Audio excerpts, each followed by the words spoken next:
somebody's business or somebody else's home is connected somehow, they're left out. We do not have a single person to waste in the 21st century. I want to unleash the talent and ambition of every young American.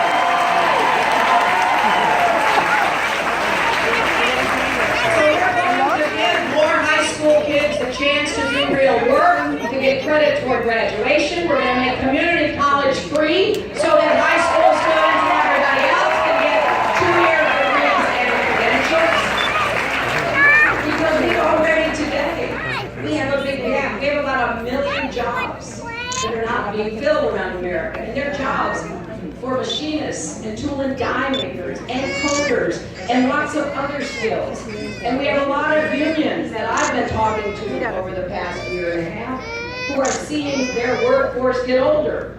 Well, we can't afford that. We need to invest in our young people and give them different paths besides 4-year college to get ahead in America. That should be the basic.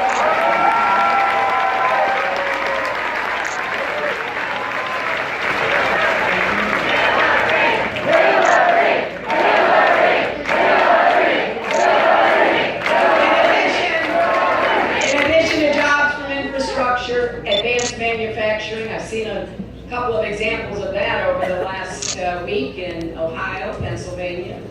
I saw a small business in Denver yesterday where they're making homemade ties and scarves. And I was real interested in that because Donald Trump said that he can't make his suits or his ties or his shirts or his furniture in the United States. Well, we just put up a website, HillaryClinton.com/make it here, and we're telling him about 100 places where he can actually make all of those things right here in America.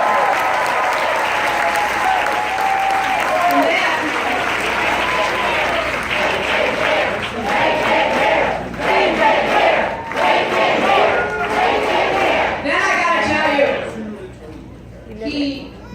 he talks a lot about how he's going to grow the economy.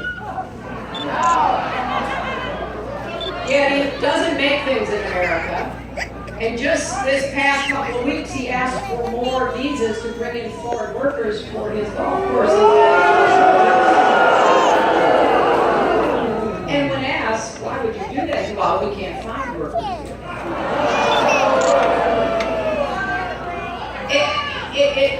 He really thinks he's going to get away with this. And then there's the way that he's treated small business. I want to be a small business president. I want to help more small businesses get started and grow and create jobs here in Nevada and across America.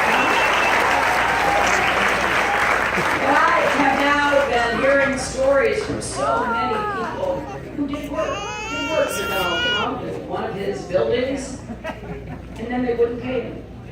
I went to Atlantic City and I met a number of small businesses, as well as workers, plumbers, painters, glass installers, marble installers at one of his resorts. They finished the work. The man who sold them the pianos and installed the pianos, they finished the work. All right. And they submitted their bill. All right. And the Trump people said, no, we're not going to pay you. Not because he couldn't, but because he wouldn't. And then he comes back and he says, well, maybe I'll give you 50 cents or 30 cents on the dollar. Now, I gotta tell you, I take this really personally. My father was a small businessman, and he printed fabric for drapes. That's what he did. He had a print plant. It was a low-ceiling, dark place with 2 long tables, and you'd roll the fabric out on it. Then you would take a silk screen and you'd put it down, you'd pour the paint in, you'd take the squeegee, you'd go from left to right, then you'd lift it up and you'd do it again all the way down that table, the next table, until you finished doing it. And then my dad would load the fabric up in his car, and he would drive it to whoever had ordered it. I can't imagine if he had shown up at some place that Trump owned. And they said, well, thanks a lot, but we're not paying you. Actually, that happened here in Las Vegas. He refused to pay nearly $400,000 to a local Nevada drapery company, which had to close its factory. $400,000 order for a small business is huge. And so I take it personally. Small business is the backbone of our economy. That's where most of the jobs come from. We should be honoring people who take the risk and putting out hard work and a sweat to build their small businesses.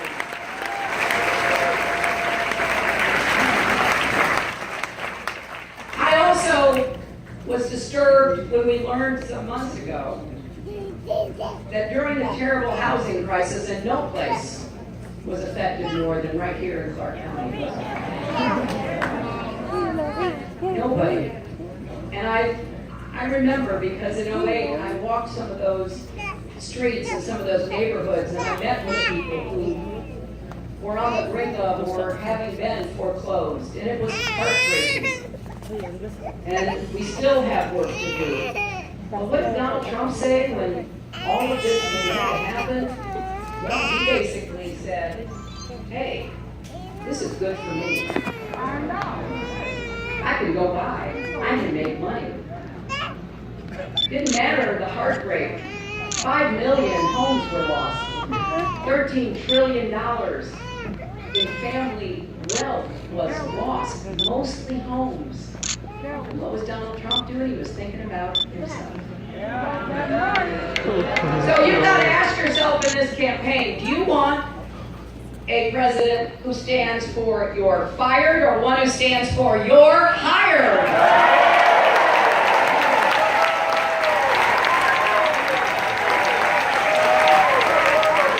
So the bottom line, I think, which is becoming clearer every day, is that Donald Trump is not qualified to be president, and he is temperamentally unfit to be.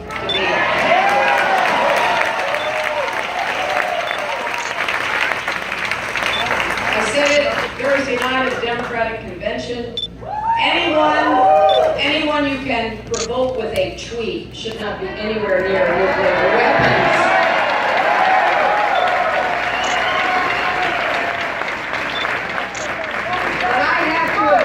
As I usually do with Harry, we cannot take anything, anybody, or any place for granted. We have work to do, and I need your help. I need your